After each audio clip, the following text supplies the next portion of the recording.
I've been self-hosting Cal.com for a while now. Back in April, they went closed source, and that sent me looking for a replacement. This is what I landed on. Let me show you Calnode. Calnode is a self-hosted Calendly alternative that ships a single Go binary with an embedded SQLite database.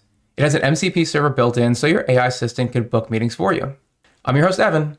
Let's set up self-hosted booking. Before we touch on TrueNAS, I want to explain why I'm doing this at all, since if you're running Cal.com, you may have missed the update.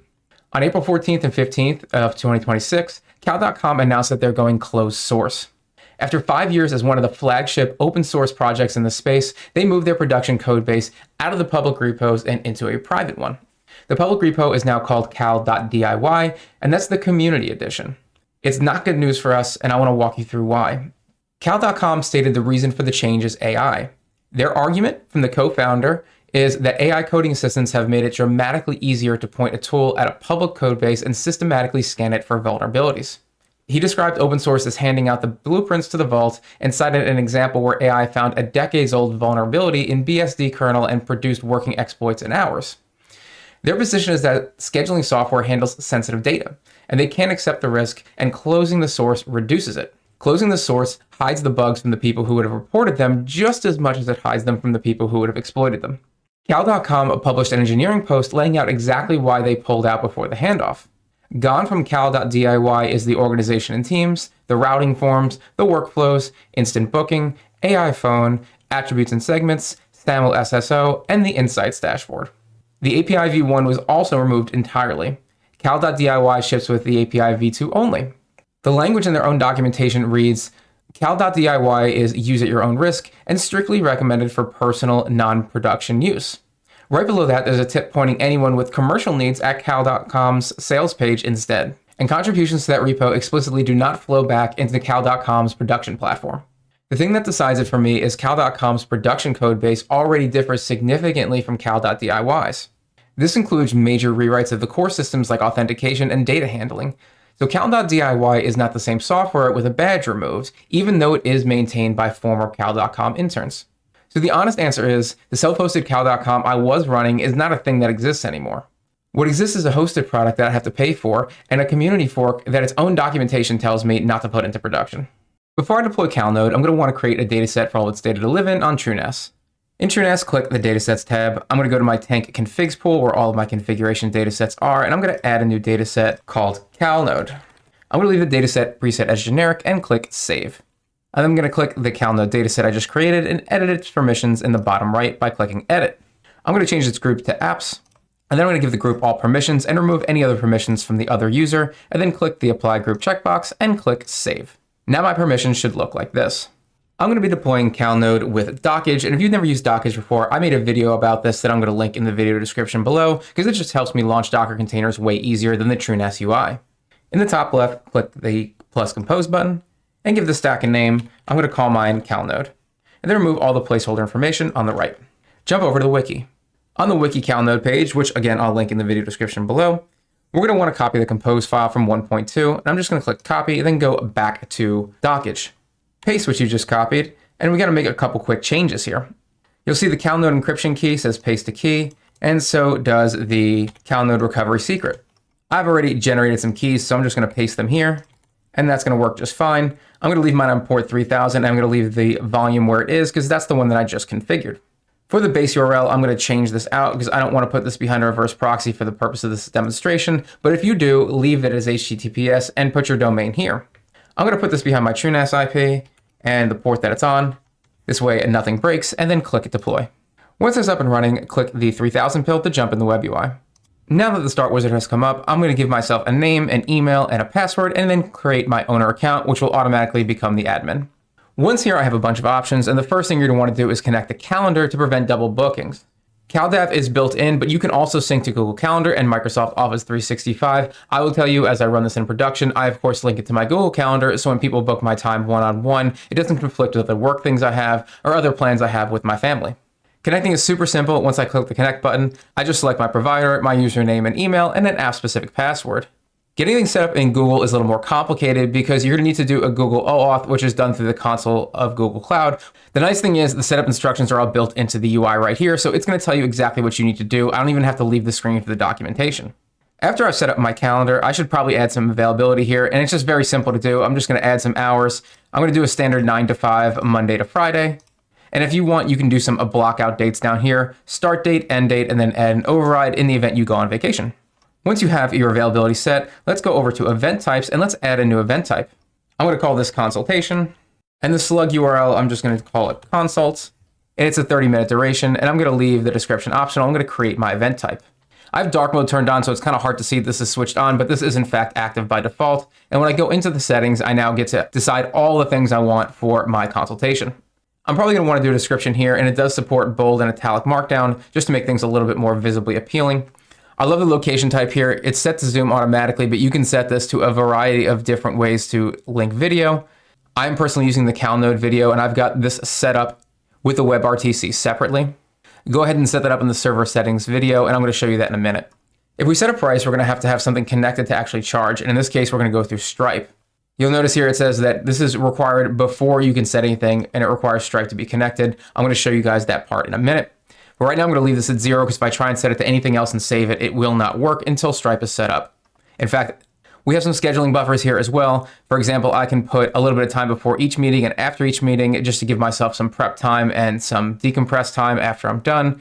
You can set a minimum amount of notice so no one can book you last minute, as well as a maximum amount of days out somebody can book your time ahead. You could also set the max active bookings per person if you want. So just save these changes for now. Let's go over to hosts, and I'm going to leave that as just me. There's some really cool notifications here, so you can send attendees a reminder email before the meeting, and you can add a reminder however many hours or days before if you want. We also have custom messages here. So for example, when somebody books you, the confirmation message is completely custom here. Same with cancellation, reschedule, and reminders. You can ask the people that are booking you questions before they actually get to book. So you can make this required and say something like, what is the booking for? And expect a text, checkbox, or drop-down result. It also gives you some really cool embed links if you want to put this on one of your web pages for people to book your time. Let's go back to general because I want to set up a few things like the location and the price. So let's go over to settings here.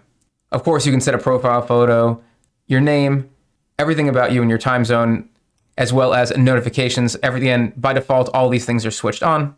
We have custom branding for the workspace with logos, a privacy policy URL, terms, and your business name to set. Email is really important here. You're going to need to configure this in order for people to get the automatic booking emails. For Zoom, this shows you how to set up the Zoom for automatic Zoom meetings. So you have to go to the marketplace and follow these steps and then enter the client ID and secret here. Same with custom video. So again, this is what I'm running. I'm running LiveKit on my Racknerd VPS. That's what's relaying the video back to my home server. So I've already set up my server URL and some API keys and passwords. And it's just really simple to put them in here. I don't have to go and mess with the Docker Compose file at all. Everything's done through the UI. For payments, again, it's going to use Stripe, so it tells you exactly how to do that in your Stripe dashboard, creating an API key, and then it'll even give you the webhook you have to put back in. So all you do is enter your secret key and your publish key, and then your signing secret, and click Save, and then you can configure automatic payments. This is AI, and I think this is a really cool feature. You can put in a local or public API endpoint if you want to use something like OpenAI or Claude, and set your model and enter your API key, and then click the switch to enable the features. Once the features are enabled, it allows people to actually make a booking for your page using AI. This is my actual in-production booking page for my time. And you can see here, everything is already set up. And the little book by chat is enabled because I do have an MCP server set up for Claude. So if I click book by chat, it'll open up this little box in the bottom right. And I can say something like, tell me about the openings for next week.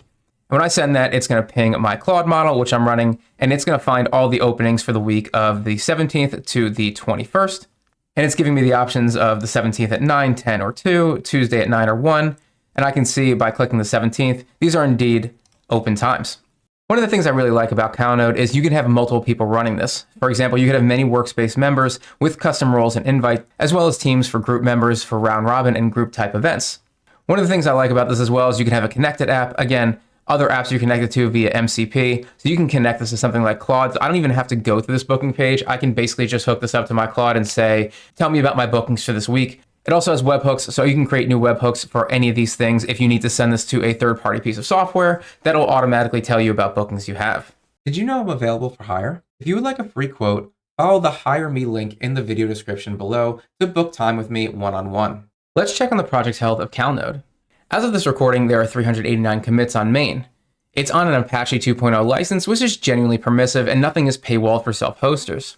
On the release side, there are 2 tagged releases. The latest is 2.0 from about 2 weeks ago, and there's a proper changelog in the repo. This is a young project, I'm going to be honest with you.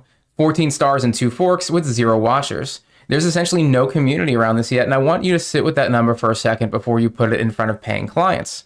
There are only 4 contributors here. One of them is GitHub Actions, which is a bot. One is Pullfrog, which is also a bot. Another one is Claude, which means a meaningful chunk of this code base was written in an AI coding agent, and there's nothing hiding that. There's a Claude.md sitting right in the repo root, which leaves 1 human contributor, and that's basically the whole project. I want to be fair about the AI thing as well, because I know that lands kind of funny for a lot of you. I read through a chunk of the code base, and it's not slop. The architecture decisions are considered, the commit messages are disciplined, and there's a security audit trail in the repo with an audit.md file. 1 developer plus good tooling can ship more than 1 developer alone, and that's just true now.